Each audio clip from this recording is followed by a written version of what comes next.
Good afternoon, everybody. We'll get going in a minute or two.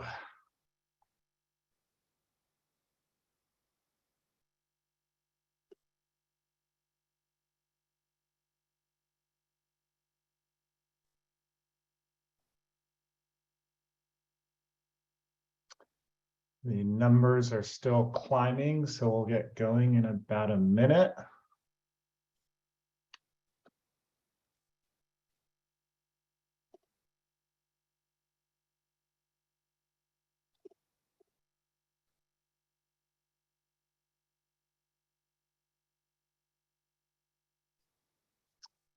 All right, it looks like the participant numbers are starting to stabilize, so we will get going.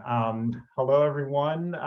Thanks again for taking the time, hospital leaders, support center team members, to join this NVA Compassion First Town Hall Fall Edition.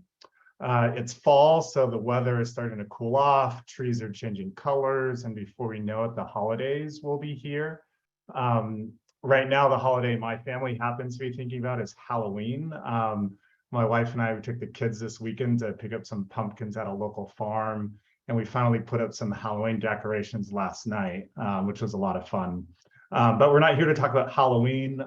Our theme for today's town hall is world-class infrastructure, which is one of our 4 strategic pillars.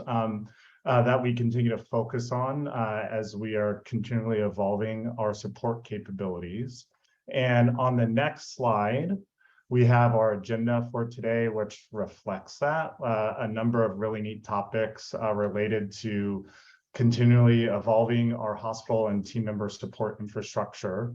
And we'll start with an introduction to Ethos. We've previously welcomed the Ethos team to our specialty and ER family. And today I'm excited to welcome and introduce to you Ames Prentice, the CEO of Ethos, to share more about the organization. I've been fortunate to get to know Ames over the last year or so. He is not only a very capable leader of the Ethos community, but he's also a good person, and I enjoy the time that we've been able to spend together. And a fun fact, Ames is a good person for you to have on your team at a bowling alley. And so with that, I'll hand the virtual microphone over to Ames. Thanks, Lamar. I appreciate the kind words about my bowling skills, and nice to be with everybody today. Just wanted to start with a quick introduction and let everybody know a little bit about myself. So I'm the son of a veterinarian. I'm actually married to a veterinarian, and I've worked in the veterinary industry since 1996. So I've seen the amazing growth and changes that have taken place over all that time, and really excited about the future that Ethos has with NVA. So without further ado, happy to give you just a little bit of an overview of Ethos and how we've ended up where we are today. So formed as a merger of 4 organizations, Ethos came into being really with the premise that we could do more and better together than we could on our own. And so I think joining NVA is really kind of an extension of that belief in that concept. And so as the demand on our teams and our hospitals become more complex, I think the way that we solve for these challenges is by working together and leveraging our individual and collective skills and capacity to deliver on what is our mission statement, but ultimately what's kind of the collective mission for NVA Compassion First as well as Ethos. Next slide, please. Since our formation, the focus has really been on building a unified and connected organization. I think a commitment to the veterinary ethos means working to leave the profession better off than we found it. It's really remarkable to me that we live, I guess it's really remarkable. It's a remarkable profession. We believe we owe it to the next generation of pet owners and caregivers to really pay it forward. We believe we will do this by executing on the goals imparted in this vision statement. Next slide, please.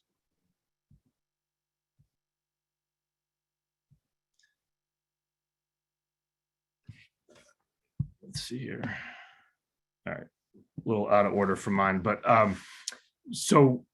this slide just, I'm a sucker for a map. So, I think this just gives everybody a good visualization of the states in which Ethos operates. As you can tell, our hospitals span 6 time zones.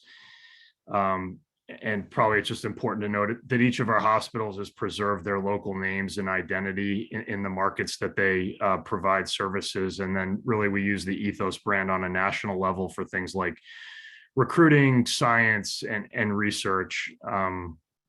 Ethos was officially formed in December of 2015, so we're a very young organization as well. And before the creation of Ethos, a number of our hospitals had been more informally collaborating through the Moon Network, which actually included our SAGE teammates. So we're back together again, whether they wanted it or not. Nice to see so many of those familiar faces at our meeting in Los Angeles. And really our collective belief in the need for something bigger and better and specialty medicine has, I think, come to fruition, through the joining of NVA, Compassion First, SAGE, and Ethos. Next slide, please.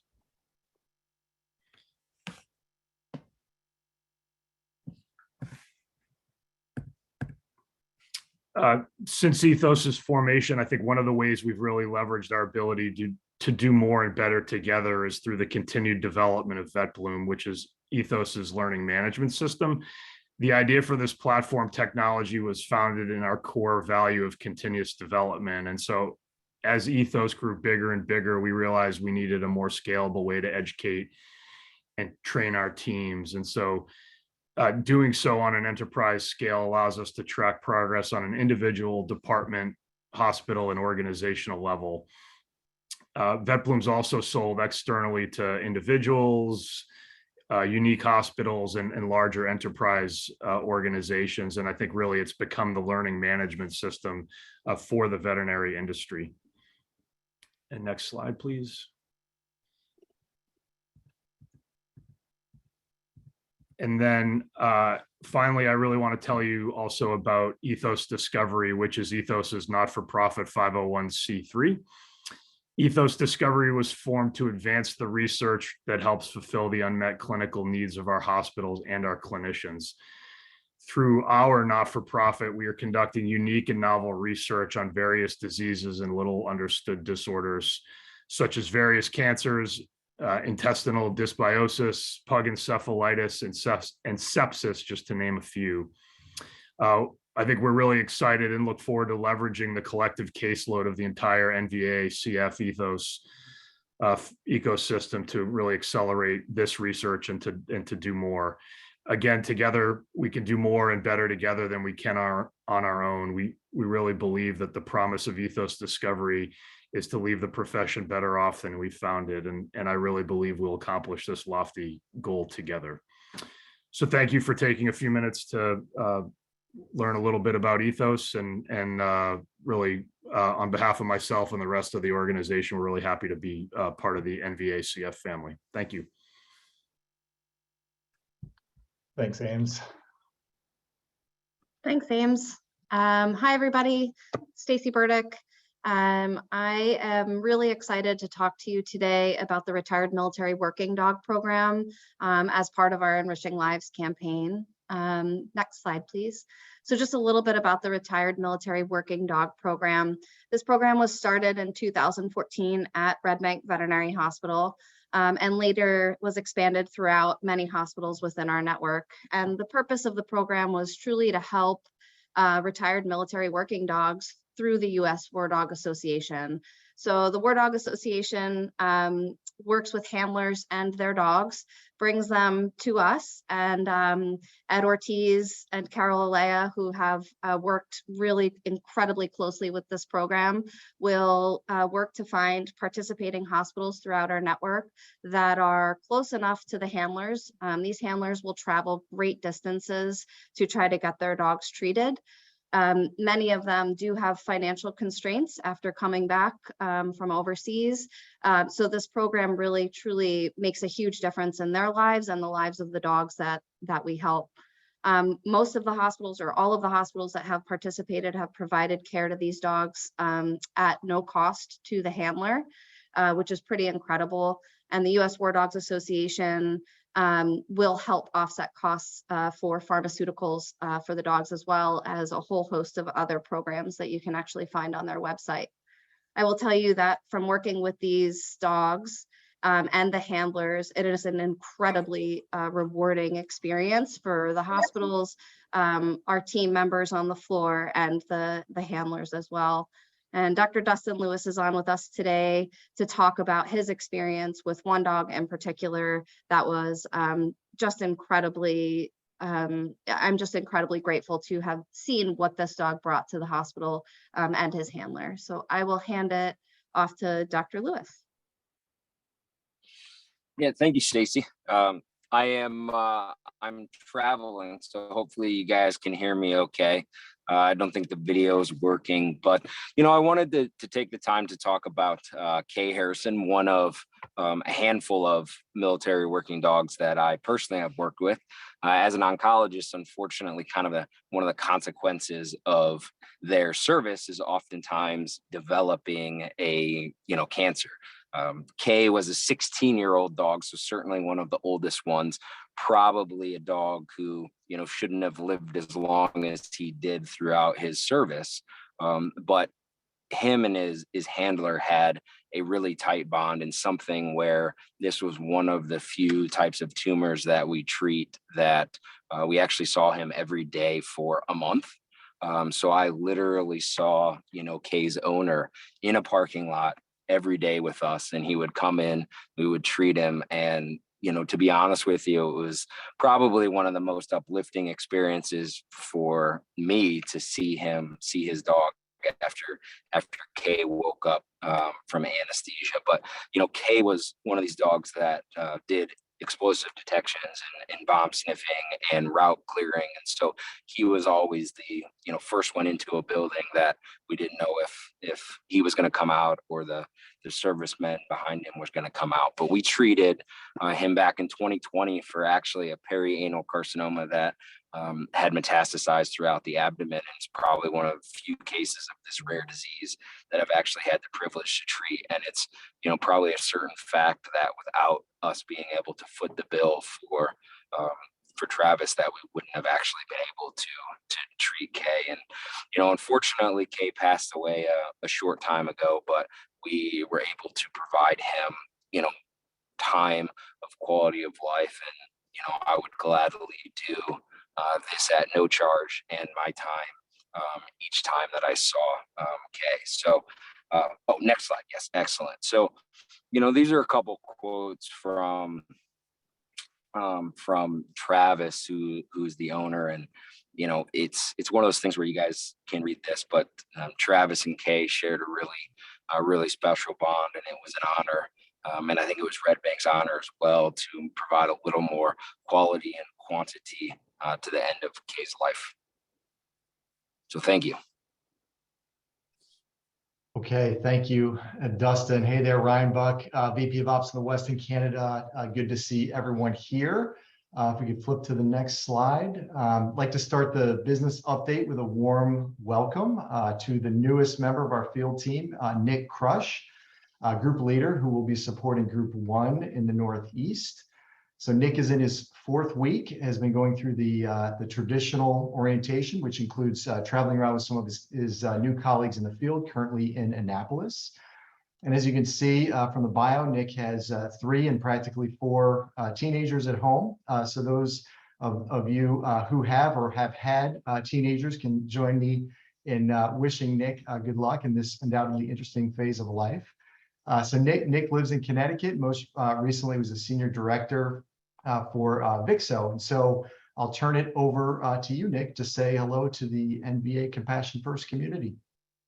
Thanks, Ryan. I appreciate the introduction. Hello, everybody. It's nice to virtually meet you all. So as Ryan mentioned, my name's Nick Crush. I'm going to be the new group leader for Group 1, New Jersey and PA. I live in West Hartford, Connecticut with my 4 kids, soon to be 4 teenagers, and I guess a newly turned young adult, 3 dogs and my wife, Stephanie. For the past 6 years, as Ryan mentioned, I've been working for a company called Vixo, providing outsourced facilities maintenance programs to large retail restaurant and C-store companies. Prior to that, I worked in retail for Total Wine and More, Big Y Foods, and Target. Probably a result of living my entire life in New England. In my free time, I enjoy traveling, and I've had the opportunity to visit some pretty amazing places in Asia and Europe and the Caribbean. My wife and I tend to seek out places that have their own unique culture to explore. And a beach certainly doesn't hurt. So I think she would agree with me that vacations where we can roast away in the sun with a cocktail in hand are always the best ones. Other things, I've also played competitive golf since I was about 12 years old. I continue to do so when I have the time. Obviously, with 4 kids, there's not a whole lot of that. I've recently picked up the game of pickleball, which for those of you who don't know is most easily described as tennis for old people. And I spent the last 3 or so weeks, as Ryan said, meeting functional leaders, spending time in the field, building relationships, learning, asking lots of what I hope are decent questions. And I'll be doing this for another month or so. And I look forward to meeting many of you as I continue on my training roadshow. Once that wraps up, I'll have the opportunity to start getting to know the amazing people in Group 1 that I've heard so many great things about. And most importantly, I want to thank you all for being so welcoming and quickly making me part of the team. So Ryan, I'll turn it back over to you for the next agenda item. Thanks for making time for me. Okay, excellent. Thanks, Nick. And so before we get into the performance for the overall business, just like to call out the fact that we've had a lot going on the last few weeks. I'd like to thank all the hospital leadership on teams on behalf of the field leadership and the broader NVA Compassion First leadership at large for your hard work in these areas. So first thing, just completed our initial budgets. I know it was a ton of work and focus for many of you in kind of thinking through how our 2023 performance will look. So great job on that front. We just completed an inventory activity that included some last minute changes. I want to thank everyone for your flexibility, diligence in getting your inventory sheets in on time. So really great job there. And lastly, we had about half of our hospitals go through what we call pulse engagement surveys. So this is a follow-up to the engagement surveys that were done in the third quarter of last year. And so a lot of these hospitals are kind of checking in to see how things are going. And so I know that many hospitals are in the throes of action planning and execution to help give lift to engagement scores. I just wanted to reiterate how important this work is. Thank everyone for working diligently with your teams to understand how to raise engagement. So lots going on. So now to the financial performance. So here's a refresh and update on revenue performance. And this is NVA Compassion First, ex-Sage and ex-Ethos. So in August, we had 8% year-over-year revenue growth, not too bad, but unfortunately missed budget by 5%. And then year to date, we're tracking above our 2021 numbers by about 5%, but below budget by about 3%. And so just deconstructing that a little bit, visits still down about 7%, which is consistent with last time we were together in July. We talked about that. Average transaction or average client transaction is up 13%, which is a little bit lower than we were through July. And we talked about this before, and I know a lot of you guys are talking about it within your hospitals. Part due to price increases, but also clients opting into more involved treatment plans. Ultimately, care teams doing more to help our patients is kind of what's at play there from a revenue perspective. So not shown here, but I'll talk about EBITDA for a little bit. So we actually had 5 straight months of improvement from a margin perspective. So from January to June. And in June, it actually peaked at the hospital level about 21.2%. But then we had a bit of a down month in July, but then rebounded nicely in August, 19.4% EBITDA margin. So for the trailing 12 months, our margin is approximately 18.3%. And I know that any day now we should get September. And I know many folks on this call are kind of anxious to get those results, as am I. So with that, I will turn it over to Elliot to talk about the Internet project. Thanks, Ryan. I appreciate it. Hello, everyone. Like Ryan said, I'm Elliot Johnson. I serve as the Director of Internal Communications here at NVA and excited to be part of my first NVA CF Town Hall. Here to give an update on the enterprise-wide internet platform. We've been busy working with so many of you on this call, actually. So, I'm not sure about many of you, but I use Google for everything from checking the daily news to booking a flight. I know I can trust my good friend Google to always give me what I need. And you might be asking yourself, why is he professing his love for Google on our NVACF town hall? I do that because I hope the internet that we're building for you offers that same level of support we know we can trust Google to give us. And so ideally, your internet gets you the right content to the right people at the right time. So on this screen here, you see on the left-hand side, we pulled some direct quotes from that engagement survey Ryan was just talking about with all of you. Quite frankly, things like feeling disconnected from the different types of communications you receive, little guidance on really important things like HR benefits or tools to use, and then just difficulty navigating what department does what and where. Our job is to alleviate all those stressors so you can get back to doing what you love and this profession we've all fallen in love with. So we highlighted on the right-hand side our favorite new opportunities coming to you soon in this intranet. A search engine like Google that gets you all that pertinent information you need immediately to get the job done for you. Connections to our help desks right off the bat and frictionless. You can get right into that space to get that ticket in. And then site directories to know who else is in our growing community in this profession. My favorite amongst all of them are the community boards that I'll share a screenshot of here in a moment, where you can interact with one another in a way we've never experienced before here at NVACF, asking for advice, best practices, what works and what doesn't on culture and celebration. So much more to come over the coming months, but had to get the excitement started now as we keep working offline with our intranet working team at NVACF to build you what you need. So I'll spend the rest of my time just giving a couple screenshots of how the platform is looking. So love me some Google. Me too, April. I use Google for all, and hopefully you'll use this internet for all. So this is a screenshot of what you can expect. It says example all over the board because, like I said, we're still building it with the working team, but it's a one-stop shop for our sites and locations across NVACF. So that menu right there is customized for NVACF. That search engine will be customized for the things you need. Those tools and apps are right at your fingertips. And the latest news, what's been happening, the recordings from these, celebration, it's all going to be in one URL, in one house, across the board.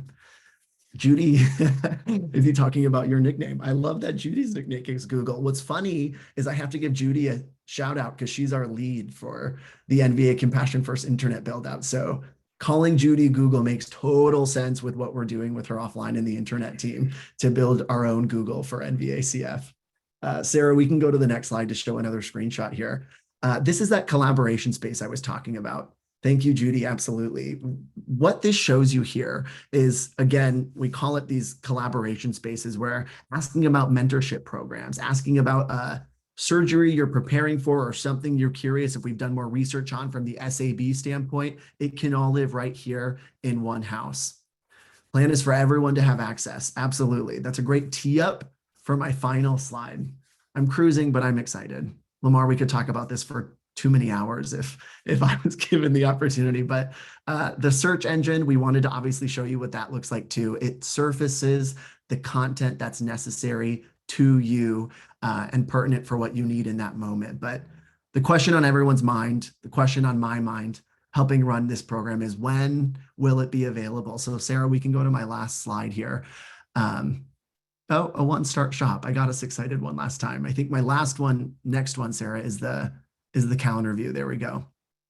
Like I said, it's an enterprise-wide transformation. So we're working across business lines to help everyone get into this new platform.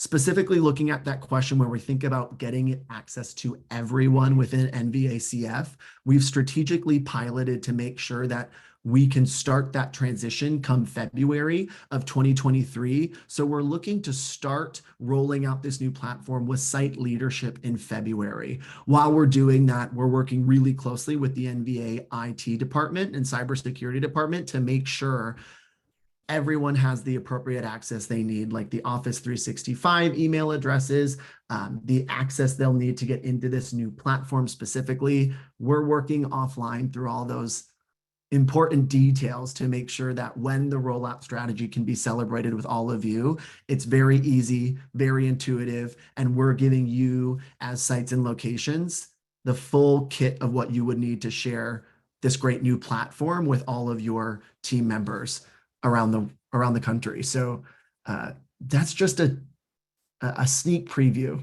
if you will. So we're busy working offline with Judy, Christina, so many of you over the coming months, but obviously happy to answer any other questions or comments. Our team can be of any service to any of you as we keep building over the final couple months. So I will turn it now. Another exciting update. I know it's Vet Tech Appreciation Week, and so it's my exciting honor to kick off a video we're going to watch that recognizes veterinary technicians and the incredible, important roles they do for our site. So I think we're turning it to a video, and then Janet afterwards.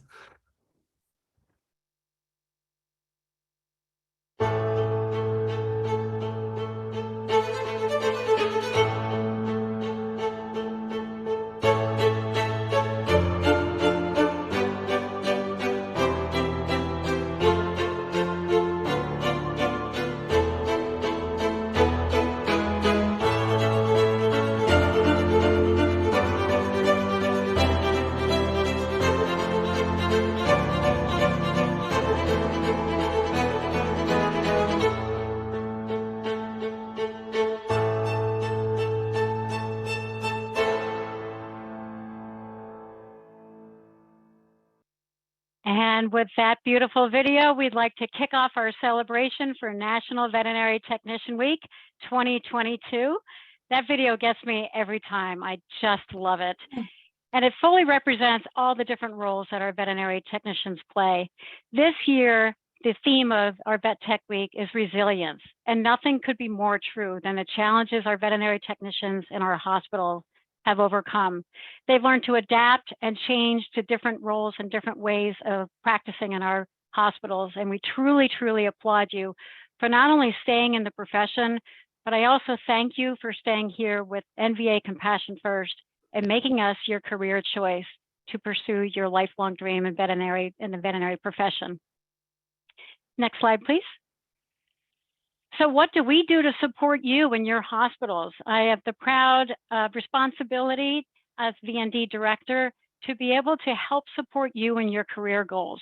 We support every level of veterinary technician throughout their career. I have the proud honor to be able to drive a team of 4 credentialed veterinary technicians and 1 CSR development specialist to help you pursue your career goals. Next slide, please. So we're proud to offer different career pathways, and we do this through different partners in education. I'm very, very proud of the AVA program, the Veterinary Technician Assistant program, the Veterinary Technology Bachelor program, and our Veterinary Practice Management Certificate program. This provides the opportunity for every level of veterinary healthcare team member to pursue their goals in the veterinary profession. We also have different opportunities through VetBloom as well as Colby College. Our main partner is through Penn Foster, but we can also support with these programs as well. I'm also excited that we're able to provide tuition support, either a partial tuition or full tuition support for employees sponsored by their hospitals. Next slide, please. Also at the VND, we have a veterinary technician mentor specialist. I'm sure you know Christine Weaver, and she provides our seasoned technicians the opportunity to become a veterinary technician specialist. And this is most important for our NVA Compassion First hospitals, as we know that the ability to have specialty training is very, very important. We also provide a lot of continuing education opportunities at the VND. We have live instructor-led sessions as well as recorded ones on BetBloom and at Dove. We have different partnership discounts through BetBloom and Dove and also Fear Free. So that provides every hospital the opportunity for certificates and career pathing at all levels. One of the most exciting ones I do want to talk about is Recover. You're almost there. So Recover has become a phenomenal certificate training program, very popular, launched by Karen Norton, our Recover certified instructor. So popular, we had to add a second instructor to also expand on the emergency and critical care opportunities and learning. So I'd like to introduce to you Miss Danny Provost on our next slide, our newest member of the VND team. Danny? Thank you, Janet. Good afternoon, everybody. I am Danny Provost.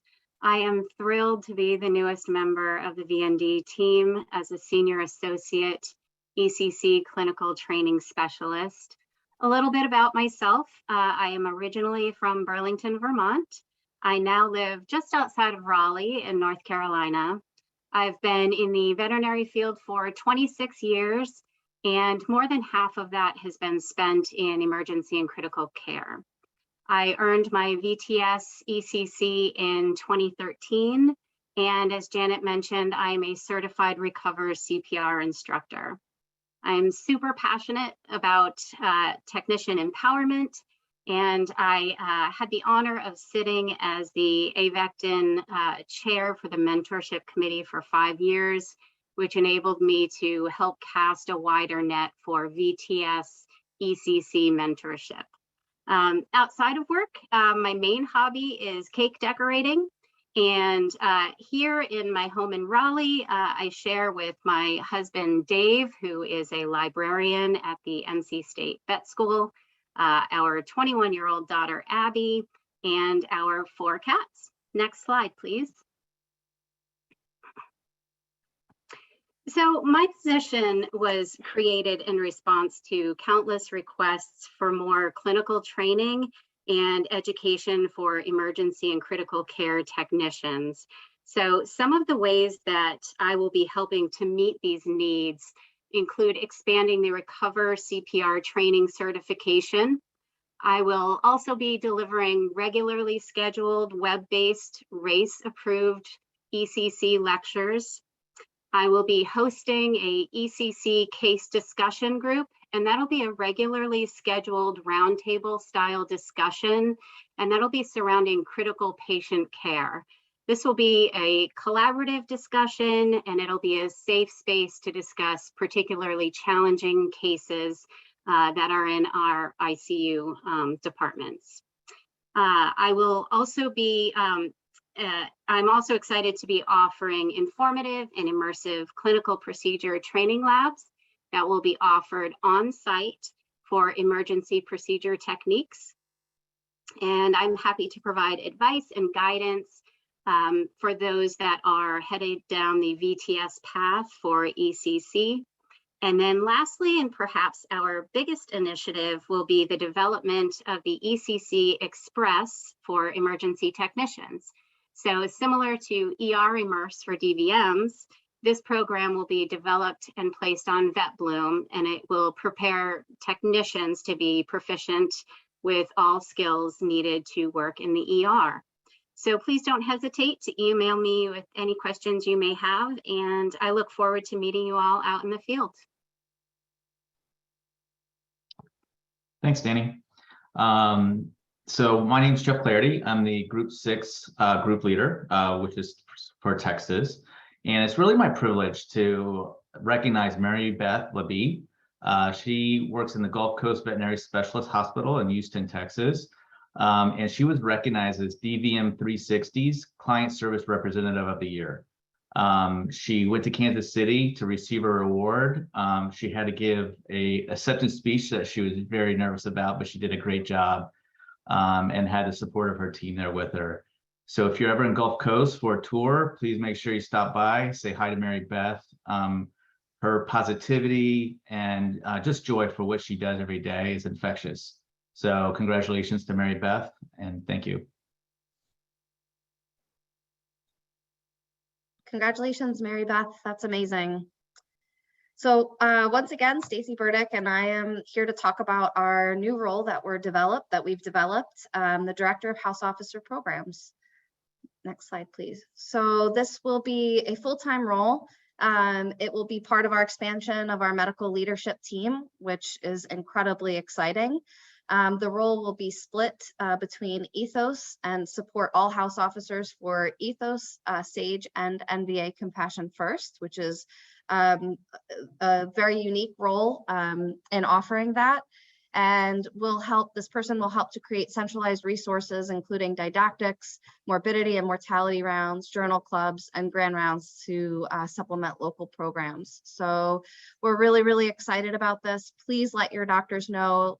We have some great candidates, but we're still looking for more. And if they're interested, they can please send a letter of interest and their CV to jcats@ethosvet.com. You can see that on the bottom there.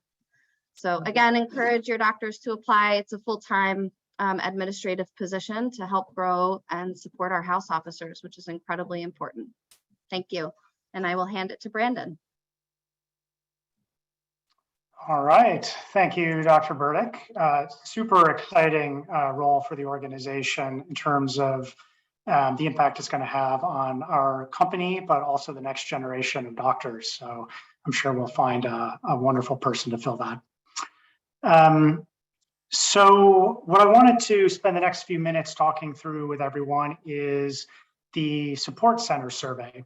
So you may remember, if you can flip to the next slide, thanks. Back in January or February of this year, we asked leaders to take a survey on all of the different support functions that work hard every day for our NVACF hospitals. And this gives you a summary of, on the left-hand side, the survey respondents from the Jan-Feb survey, and also the questions that we asked. So we got about 87 responses, which is good representation. And I think we're aiming for more for the next one, of course. But what the survey did was it gave all of our support functions a better sense for how our hospital teams feel supported, or where the areas of opportunity were, but also how often the hospital teams are actually using the services, and if there were any awareness gaps that we needed to address. And probably the most valuable portion of the survey was actually the free text feedback form or section at the end of each function's questions, because that really provided some great rich context that we could use to help develop actions and provide better support to all of you for this year. So we can hop to the next slide. What this shows, and again, this was showed, I think, at one of our first town halls for the year, but what the support levels and scores looked like for all of our different functions across the 4 questions. So you can see that the teams in questions with the green highlight tended to be performing above average, and the red sections were ones where the teams definitely thought that we could use a little bit of additional focus for this year. And so an outcome of getting these results was that each support function team spent quite a bit of time this spring thinking through what they could do differently this year to help improve the service for all the hospitals. And if we flip to the next slide, I'll actually go through some of the examples of the feedback that different teams received and what actions those teams have taken over the last 6 months or so as a result. And these are selective, it's not exhaustive. We don't have time to walk through all of the different functions, but I wanted to spend a few time on some highlights. So for biz apps and products, for instance, one of the things that came out of the survey was that our hospital teams wanted faster response times to questions, perhaps related to their PIMS or other software implementations, a little bit more transparency around the status of the project. But also after an implementation was done, making sure that there was support afterwards to help ease through that transition process.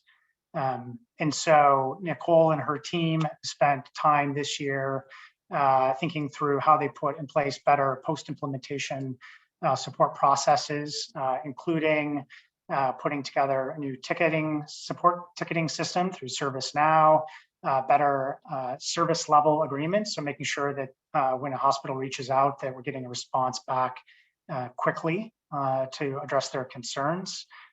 Also, there's just recently been a new dashboard that's launched for each hospital going through a implementation, so they know where the status is of all the different stages of that rollout. There's a new support team for implementations, and some of you may have joined the Easy Hour, office hour, and best practice session that happened a couple weeks back. But there's plan to have more of those to let your teams better utilize the capabilities of our PIMS and other software products that are getting implemented. And then finally, the BizApps team has been partnering very closely with communications on putting together the new NVA intranet, which will be able to host a lot of tools and resources to support all of you. The FP&A team also had some feedback on opportunities and responsiveness, but also in building closer personal connections with all of your hospital teams and having kind of a single steady point of contact over time. So that group has spent quite a bit of effort the last few months putting in place a new support model where every group and regional leader has a dedicated FP&A resource, which should add more consistency to the interactions that both they and the hospital teams have with FP&A. Also creating more self-service tools and resources for our hospitals. And then there was a lot of feedback in a survey that went both to our hospitals, but also to GP around broader opportunities for engagement with the rest of the finance organization. So think accounting, payroll, and accounts payable. And so the CFO and his group have spent a lot of effort to put together a big project team to look through all of the processes that may not be working optimally today and figure out where there are opportunities to improve. And that work is going to continue for the next several months, but should provide more transparency and clarity for all of you on how to best engage with the finance organization. And then the clinical advisor group. So clearly we talked about some of the great work that they're doing today already, but they have built out the Specialty Advisory Board and MDAC, have more participation in sharing what different teams have been working on through town halls. We've launched a couple amazing programs, including ER Immerse with Dr. Booth and Clinical Trials with Dr. Fowler. And then Dr. Burdick and team have been really active at how we get more engaged in the broader medical community with things like the current workforce shortage and how we can help influence and shape what the veterinary medicine industry does to address those topics. So we've got a couple more examples here. I'll focus more on the right side in the interest of time. But the Talent Learning team, unfortunately, similar to the intranet, ability to get onto Talent Unleashed is constrained by people having the right email address credentials. So Sarah Duffy and team have been thinking creatively about how we get resources up on ACT for our customer service reps, but also on VetBloom to support medical training. They've worked at putting together a training calendar in our monthly newsletter that have had over 155 events scheduled so that all of our hospital teams are aware and can make use of those. There have also been a lot of focus on getting better kind of KPIs and indicators about how things are going so we can track and course correct if needed on individual trainings that may be going really well or they need room for improvement. The VND organization did a survey earlier this year to identify what some gaps were and what our hospital teams wanted from that organization, and have started to take actions against that. One of which was bringing Danny on board, who you all met a few minutes ago. So there's some great things coming there. We're really excited about. And also the VND team has started to help celebrate some of our milestones for our technicians, including graduating from Penn Foster and getting their certifications and licensures. So really exciting work there. And then finally, last but definitely not least, is the internal communications for NVACF. So Christy has been brought to the organization to help have these great monthly newsletters that we have, and also reinvigorating the town halls like the one today. So she's working behind the scenes every day to make sure that we get the best information out to all of you, and that we seem more polished than we probably are in real life. And she's also been critical with developing the intranet as well for all of us, and also providing a great platform to celebrate the wins that we have as an organization. So what's next? We are going to be having that survey that we had in January, February, twice a year going forward. And the next one will actually be later this month in October. It's going to be conducted from here on out for all NVA business lines. So that includes GP, pet resorts, and equine. And what that means is that the wording and the questions are going to be a little bit different than last time, just to make sure that we can encompass everyone. But the intent of the survey is certainly the same. The feedback that our hospitals provide is taken extremely seriously by the support functions and the company leadership. And it's used to inform both internal support function focus areas, as well as some of the bigger transformation efforts and investments that we make as an organization. So our ask is for you and your teams to take the survey in October, later this month, and again, every 6 months as it comes out. And please take time to provide commentary in those open text questions, because that provides the context that's really valuable for developing plans.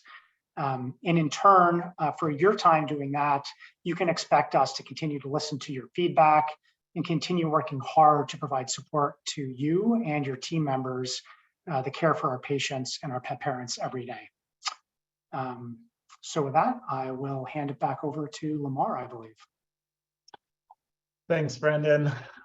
So we'll take time, the remainder of our time today, to answer some questions, some of which were previously submitted through the online link. And so we have 5 of those questions. And then with any remaining time, we can answer questions that you could put in chat. And so we had 5 questions submitted. 3 of them were related to benefits. And so I'll walk through those questions first, and then the remaining 2 questions. So the first question is, when will we be providing better benefits to our team members? So very direct question, of course, and a good question, because we are actually always seeking to improve and evolve our benefits. I think you'll see some more minor tweaks for our 2023 benefits, for which open enrollment will be upon us shortly. But then we are more importantly looking to do a larger overhaul of benefits for 2024. One of the goals of that overhaul will be reducing costs for our employees, as well as making sure that we continue to provide quality benefits for all. And so we'll also be looking at additional offerings for 2024 as well. One of the things that was important was we did a few months ago a benefits survey, because what is better benefits, what is good benefits varies depending on who you are and what life stage you are individually, and possibly for your family. And so we looked at the results of that survey to try to distill what people care about differentially, and what are some of the things that most people care about, and that's really what's going to guide us to as we think to really overhaul our benefits for 2024. The next question, will Legacy Compassion First employees be migrated to NVA's benefit policies? Specifically, will there be any changes to the PTO policy or paid maternity leave, as paid leave is not available for CF? So there are no PTO or paid maternity leave changes planned for 2023, but as a part of our benefits overhaul for 2024, we will be looking to improve our overall benefit offerings. And so what we're doing with PTO and paid leaves will be a part of the evaluation for that.